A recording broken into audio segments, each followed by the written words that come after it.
This week, I break a couple hydraulic hoses on the sprayer, take a look at the new to us Lumberg farm, and I give a quick update on the farmer versus Biden lawsuit. All right, guys. Hey, thanks for joining me. John Stevens, Maple Grove Farm.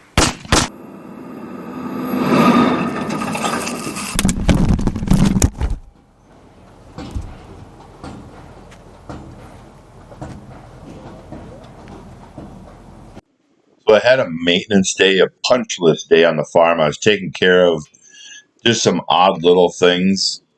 And one of them was I was just going to come out, spend maybe an hour at the most with the sprayer and just unfold the boom, take all my nitrogen drop tubes off, roll the nozzle bodies over for herbicide tips, change a couple broken nozzle bodies, and then run a little water through it, make sure all the tips are working nice and clean and that sort of stuff.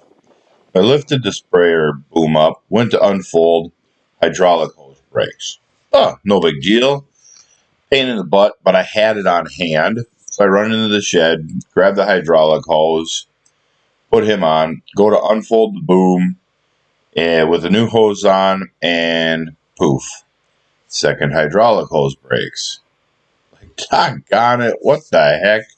Well, here I got looking at the hitch, and all the hoses where the hoses hang next to the hitch from the crop rubbing on them for all them years, it actually wore the hoses, a thin spot in the hoses. So run to town, get a second hose made, come back out, put it on, and so yeah, it took a 1 hour event. It took me half the day to do a 1 hour event. So, oh well, that's how it goes. But it's been working good since. All right. Well, here's the start of the new Lumberg farm. Here's the end of our farm. So one confusing part, Dad said when he was young and they farmed down here, there was some holes out here that were wet, and then they farmed a lot of it, and then way over there was some more swamps. And so I'm trying to just feel the land. It's probably going to take us a year, all of next year, to just kind of get this field figured out for ourselves and how to get it to fit in. The best thing I could do for this farm is just moldboard it down next spring, clean up any draws, because right here we have a draw. So I don't know. So at the end of this paddock, little field with the fencing here, at them trees is another drainage ditch that runs out. So I don't know if our corner is supposed to come this way. And then there's another ditch out in this. So we got R20, R60, and now their 60. If I spent a couple years, moldboard this up, clean up drainage ways, same in our area, clean up drainage ways, clean up this tree line here, tree line between them, we'd have a nice 140, you'd probably have a 150 acre perimeter, if not a little more, but you got 10 to 15 acres of wet spots out there to deal with. So on a year like this spot is fantastic. If it was a little bit wet, you wouldn't be over here. You know, you can see right here the dip. So that'd be fun to spend the next 5 years cleaning this field, cleaning these 3 fields up, cleaning up ditches, and getting them back to good functioning fields.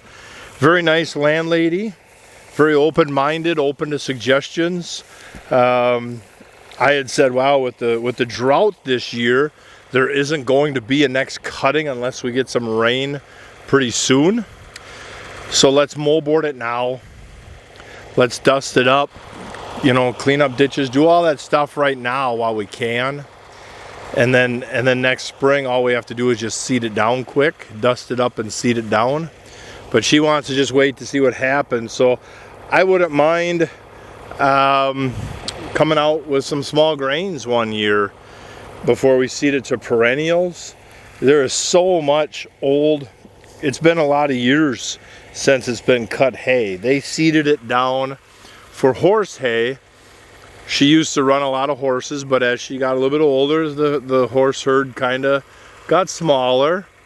So it's been a lot of years, a number of years since it's been farmed, and so there's just so much stuff on top of the soil that, yeah, that's our whole goal, is to get there, but we got work. There's sand mounds, there's old dead furrows, there's ruts, there's old round bales sitting in the field, and so it just needs trees, you know, right out here in the field. So it just needs a lot of work, and I think the moldboard would be a good reset and start over. And so, yeah, but the nice thing is, on a drought year like this, at least this gives us feed for the winter for our cattle. Everybody else can worry about their own on a year like this. I don't know, it's not pretty, but so yeah, there's just a little view of the land and what we're dealing with. And so many more videos of this field to come over the next couple decades, guys.